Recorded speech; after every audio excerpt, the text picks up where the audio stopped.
আপনি কি জানেন ইসরায়েলের কাছে পারমাণবিক বোমা আছে, কিন্তু তারা কখনো সেটা স্বীকার করে না।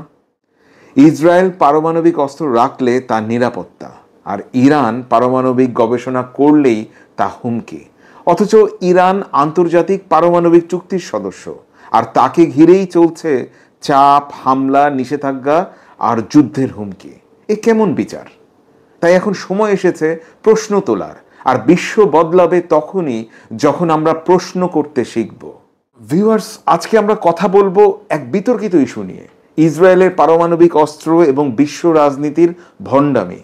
পৃথিবীটা যেমন চলছে তা বুঝতে চাইলে সাথে থাকুন, আর সাবস্ক্রাইব করতে ভুলবেন না। প্রায় সব আন্তর্জাতিক বিশ্লেষকদের মতে ইসরায়েলের হাতে রয়েছে ৮০ থেকে ২০০টির মতো পারমাণবিক ওয়ারহেড। তবে আশ্চর্যের বিষয় হলো, ইসরায়েল কখনো আনুষ্ঠানিকভাবে এই অস্ত্রের অস্তিত্ব স্বীকার করেনি, অস্বীকারও করেনি।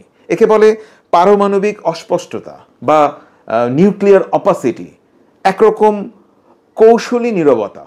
এবং তারা এনপিটি অর্থাৎ পারমাণবিক অস্ত্র বিস্তার রোধ চুক্তির সদস্য নয়, ফলে তাদের সমস্ত পারমাণবিক কর্মসূচি আন্তর্জাতিক পারমাণবিক শক্তি সংস্থা IAEA এর নজরদারির বাইরে থাকে।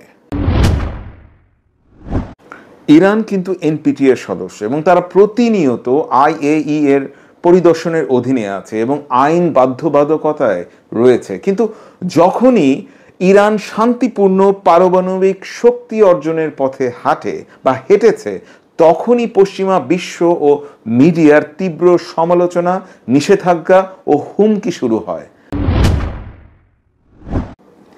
একদিকে এনপিটি সদস্য ইরানকে পদে পদে বাধা, আর অন্যদিকে এনপিটির বাইরে ইসরায়েলকে নিশ্চিন্তে পারমাণবিক অস্ত্র রাখার ছাড়। কারণটা খুব পরিষ্কার, ইসরায়েল হলো আমেরিকার কৌশলগত মিত্র। তাদের যৌথ স্বার্থ ভূ রাজনীতি, অস্ত্র ব্যবসা এবং মধ্যপ্রাচ্য নিয়ন্ত্রণ। তাই যুক্তরাষ্ট্র সহ কিছু পশ্চিমা দেশ চোখ বন্ধ করে রাখে ইসরায়েলের অস্ত্র ভাণ্ডারের দিকে। দর্শক, আন্তর্জাতিক রাজনীতি এখন আর নীতির খেলা নয়, এটা ক্ষমতা, স্বার্থ আর আধিপত্যের খেলা। ইসরায়েলের হাতে গোপনে পারমাণবিক অস্ত্র থাকা কি ন্যায্য? আর ইরান যদি নিজের প্রতিরোধ ক্ষমতা দেখায়, তা কি সত্যি অন্যায়? এই প্রশ্নগুলো উত্তর জানতে হলে আপনার ভাবতেই হবে, আর আপনার ভাবনা আমাদের কমেন্টে জানান। সুস্থ থাকুন এবং সতর্ক থাকুন। আল্লাহ হাফেজ।